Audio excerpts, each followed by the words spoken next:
બોડેલી ખાતે vibrant Gujarat regional conference અંતર્ગત જિલ્લા કક્ષાનો કાર્યક્રમ જિલ્લા પંચાયત પ્રમુખ ઉપેન્દ્રભાઈ રાઠવાના અધ્યક્ષસ્થાને યોજાયો। આ પ્રસંગે ઉપસ્થિત જિલ્લા પંચાયત પ્રમુખે જણાવ્યું હતું કે દેશના વડાપ્રધાનના આત્મનિર્ભર ભારતના સ્વપ્નને સાકાર કરવા મુખ્યમંત્રીના નેતૃત્વમાં ગુજરાત સરકારે પ્રાદેશિક વિકાસને સર્વોચ્ચ પ્રાધાન્ય આપ્યું છે। છોટાઉદેપુર જેવા આદિવાસી બહુલ અને પ્રકૃતિની ગોદમાં વસેલા પ્રદેશમાં સ્થાનિક ઉદ્યોગો, હસ્તકલા, કૌશલ્ય અને રોજગારીની વિપુલ સંભાવનાઓ રહેલી છે।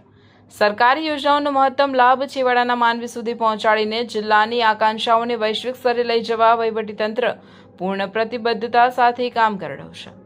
જિલ્લા કલેક્ટર ગાર્ગી જૈન દ્વારા ઉદ્બોધન કરતા જણાવ્યું કે દેશના વડાપ્રધાન નરેન્દ્રભાઈ મોદી દ્વારા 2003માં વાઇબ્રન્ટની શરૂઆત કરવામાં આવી હતી, જે આજે ખૂબ સફળ થયો છે અને અન્ય દેશોમાંથી રોકાણકારો ગુજરાતમાં આવીને રોકાણ કર્યું છે।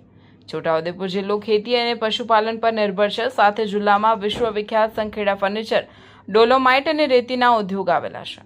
આ પ્રસંગે કાર્યક્રમમાં ઇન્ડેક્સ ટીવી દ્વારા તૈયાર કરવામાં આવેલ VGRC પર એવી ફિલ્મની પ્રસ્તુતિ કરવામાં આવી જેને ઉપસ્થિત સૌએ નિહાળી હતી। બોડેલી સહજાનંદ ક્રેડિટ ઇન્ડસ્ટ્રીઝના પ્રમુખ જયમીન પટેલ દ્વારા તેમના સફળ ઉદ્યોગ અંગે સક્સેસ સ્ટોરી રજૂ કરવામાં આવી। મહાનુભાવોની ઉપસ્થિતિમાં વિવિધ ઉદ્યોગકારોએ પોતાના ઉદ્યોગને નવી દિશામાં આગળ લઈ જવા માટે MOU એક્સચેન્જ કર્યા। ઉપસ્થિત મહાનુભાવોના હસ્તે artisan card, Shri Vajpayee bankable યોજનાના મંજૂરીપત્ર સાથે ચેક અને પૂર્વ મંજૂરીપત્ર એનાયત કરવામાં આવ્યા। કાર્યક્રમમાં નવનિયુક્ત રાજ્યસભાના સાંસદ ડોક્ટર મુકેશભાઈ રાઠવાએ જણાવ્યું હતું કે દેશના વડાપ્રધાન નરેન્દ્રભાઈ મોદી દ્વારા વાઇબ્રન્ટ ગુજરાતની શરૂઆત કરવામાં આવી હતી। ત્યારથી લઈને અત્યાર સુધી સતત ચાલી રહેલા વાઇબ્રન્ટ ગુજરાતને લઈ રિજનલ વાઇબ્રન્ટ ગુજરાત પણ શરૂ કરવામાં આવ્યો છે, જેના ભાગરૂપે છોટાઉદેપુર જિલ્લામાં સાંસ્કૃતિક ધરોહરની સાથે ખનિજ સંપદા અને ખેતીવાડી ક્ષેત્રે ખૂબ સારી ઉદ્યોગ માટેની તકો છે।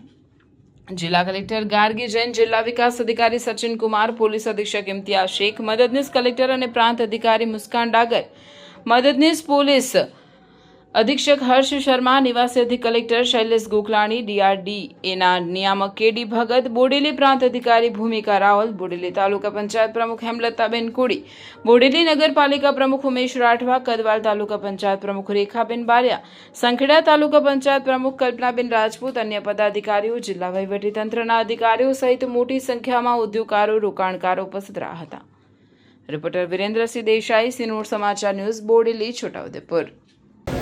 છોટાઉદેપુર જિલ્લાની બોડેલી ખાતે વાઇબ્રન્ટ ગુજરાત અંતર્ગત ડિસ્ટ્રિક્ટ લેવલ પ્રોગ્રામ આજે સ્વામિનારાયણ મંદિર બોડેલી ખાતે યોજવામાં આવ્યો, જેમાં વિવિધ ઉદ્યોગ સાહસિક વ્યક્તિઓ ઉપસ્થિત રહ્યા અને સરકાર તથા ઉદ્યોગ સાહસિકો વચ્ચે MOU થયા અને સરકારની વિવિધ સબસિડી અને લોન આધારિત યોજનાઓની ઉદ્યોગ વિભાગ અને જિલ્લા ઉદ્યોગ કેન્દ્ર દ્વારા માહિતી આપવામાં આવી અને છોટાઉદેપુર જિલ્લામાં જે ઉદ્યોગની વિવિધ સંભાવનાઓ છે એ રજૂ કરવામાં આવી। સાહેબ, MOU થયા અને જે લાભાર્થીઓને લાભ અપાય તેના વિશે લાભાર્થીઓને અલગ અલગ વિભાગ દ્વારા લાભ આપવામાં આવ્યા અને સરકારની જે સબસિડી છે એના